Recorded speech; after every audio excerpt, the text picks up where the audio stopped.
Lady Gaga's Poker Face. Yeah, Poker Face. That's what probably Matthew Dickinson, the Dubbo Regional Mayor, had with me on Saturday morning. Quite a straight face. If it was a Zoom meeting, I might have picked up earlier. World first DNA database to combat littering was announced on Saturday, but it was an April Fool's gag. Good morning, Mr. Mayor. Now, you had me going. Thank you, Brett, for having some fun with me on Saturday.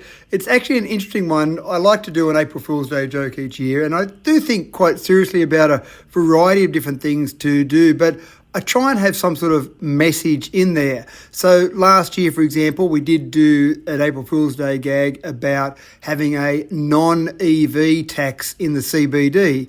Now, that obviously had people up in arms because lots of people aren't driving EVs yet, but it just made people think a little bit about EVs and about pollution in the CBD. And this year's one was a similar idea where it had been noted, various Clean Up Australia Day volunteers had talked to me about how much rubbish they were finding around the bridge, around the river, around all sorts of beautiful places that we've got in Dubbo and Wellington. And so I thought it would be a good way just to highlight that amount of rubbish. Now, what can council do about that rubbish? Well, we're not going to go along beside each one and keep an eye on what rubbish you might throw out the window of your car. We're not going to do a DNA test on every resident in our LGA and then check the rubbish to see who dropped that rubbish.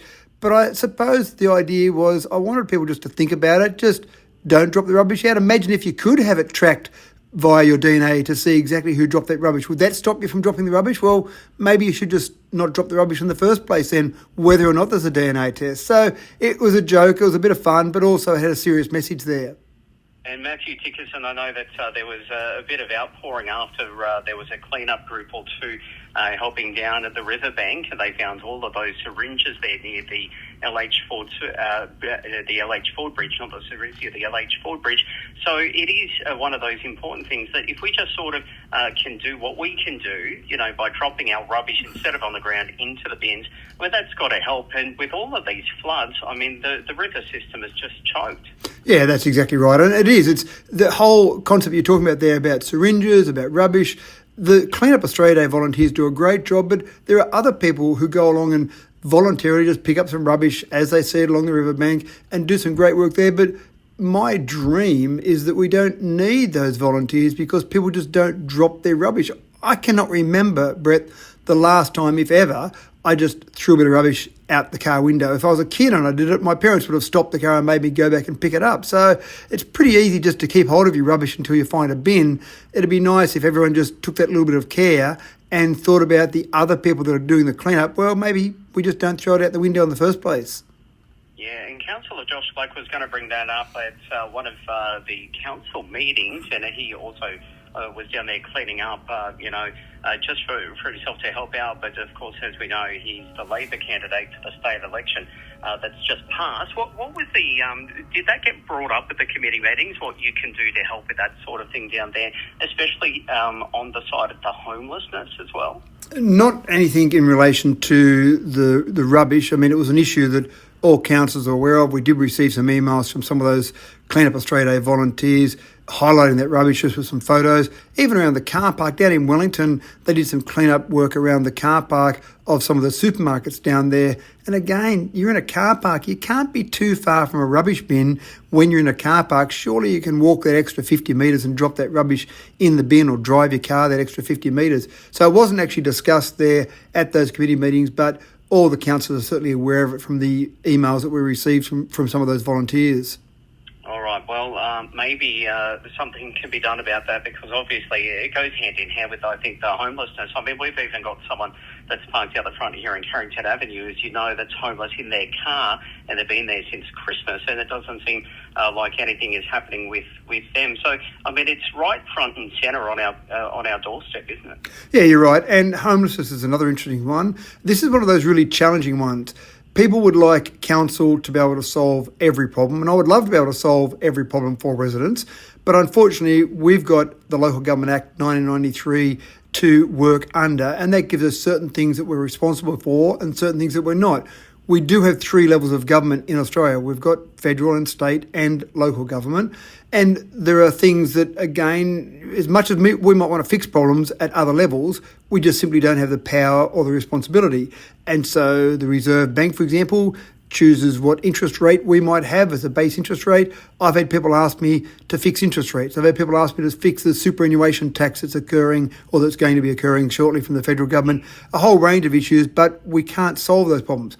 Homelessness is an interesting one. It's a part of our community, so we're very concerned about it, but we don't have the power or the finances to provide social housing for people. But what we did last week was we actually brought together a meeting of some of the various players in that space, so some private providers, some government departments, and actually brought them together. And I think that's one of the things that council can do. Even though we don't have the finances or the responsibility to provide social housing, we can bring those groups together and try and get all of them talking together on a more regular basis to try and provide some of those solutions. So we had a bit of a talk to those particular groups, and I sat in on that meeting and just listening to the walks that they do through the early morning to talk to some of those people, to see the situations of some of those homeless people. I actually offered to go along on one of those walks, which I will do shortly, and actually I'm interested in the background of some of these people, how they've ended up here. Why are they homeless? What's their life situation? What can we do to try and address that? But ultimately, council probably won't be the ones that address the problem. We'll probably be relying more on the state government. But if we can get these various departments talking together, that might help with some of those problems. Because I think recently the Errata Support Services, when they spoke with Matt Collins on 2 had mentioned there's over 600 people across the Dubbo region that are homeless. And I don't have that exact number. And again, it depends on what you define as homeless. And that was one of the discussion points in this meeting that I attended last week. If I'm sleeping on your couch because I can't afford to rent somewhere and I can't afford to buy somewhere, I'm not homeless, but am I homeless? In other words, am I defined as homeless because I've got nowhere of my own to live, but you're generous enough to give me a couch to sleep on? So I've actually got a roof over my head, but it's not my roof over my head. So there's that level of homelessness, which is certainly significant. We do see that in Dubbo.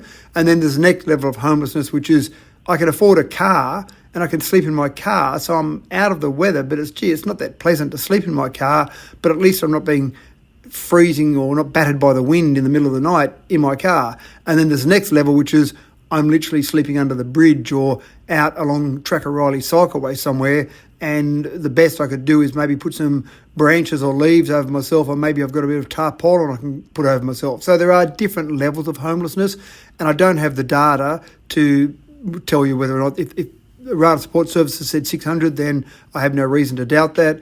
I just don't have the data to see what is homeless or the number of homelessness and how those are defined.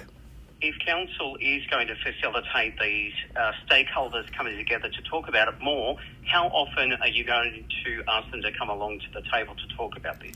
Well, the initial meeting was really just that initial discussion to really get the lay of the land, to see what it looks like. We've convened another meeting in a month's time, and it will really be at the moment on an ad hoc or as needs basis, and it will really be hopefully up to those departments to go and solve some of those problems. If we can bring them together to help solve those problems, that's fantastic. But I really hope council doesn't need to be involved. I hope the government departments go through and solve the problems, as is their responsibility, I suppose, is the message that I'm putting out here. I don't want people to expect council to solve these problems. I don't want to take ratepayers' money that's needed for other things that we are responsible for and start to have to provide social housing for people. All right, I've got to get through the next couple of items quickly with you. We did talk about council chambers moving to the ground floor. What's the follow-up with that? Are you moving? We are indeed. That's one thing that we did bring up to the committee structure, and we discussed it at the committee meetings, went forward to the council meetings 2 weeks later. So yes, at the most recent council meeting, it was resolved that the upstairs chambers where the councils have met since the late 70s when they first moved into that building, that will be turned into office space of some description, and downstairs where we have committee rooms now, meeting rooms, they'll be converted twice a month into council chambers, and they'll be reconfigured so that you'll be able to have the councillors and the various staff members and the public gallery all sitting around in an environment that is professional enough, and that was important from councillors. Make sure it looks professional enough, make sure it is serious enough so that it it's obviously got the gravatus associated with a serious council meeting, but then let it be converted back to be used for normal committee meetings, normal meeting rooms in between those. And I think it's a more efficient or more economically sensible way to use the council chambers rather than have the council chambers that are set aside to be used twice a month for a few hours. Were all councillors in agreement, rather, or was there anyone against the move? Everyone, as long as it was dealt with in an appropriate way. So some councillors were concerned that it might not look professional enough, it may not be serious enough for a council meeting, but as long as those concerns were addressed, then yes, all councillors were in favour.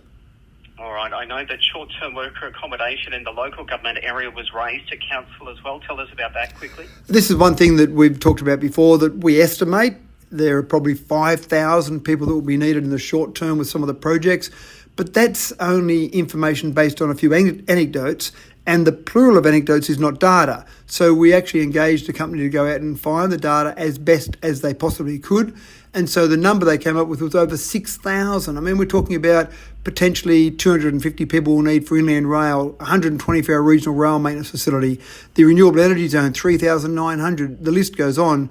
Over 6,000 in the short term, and this is talking about ramping up from next year onwards, probably going through till maybe 2032 or thereabouts. So we're going to need over the next decade this number of people for a range of these projects. So solving these problems, having somewhere for these people to be accommodated so we can take advantage of all these extra people in our community is the real issue. So we might look at some different zoning, we might look at some short-term zoning changes.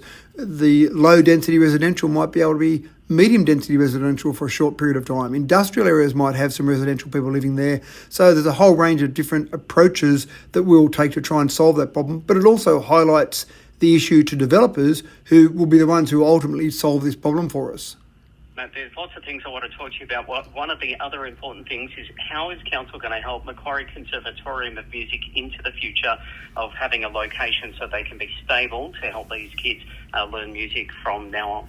Yeah, the Con is a very important facility in Dubbo. In fact, all 4 of my children have been through the Con and have learnt their musical instruments through there, so a great facility for Dubbo. It's another one of those tricky ones, Brett, that there's no direct responsibility for Dubbo Regional Council to provide finances or accommodation for the Macquarie Conservatorium.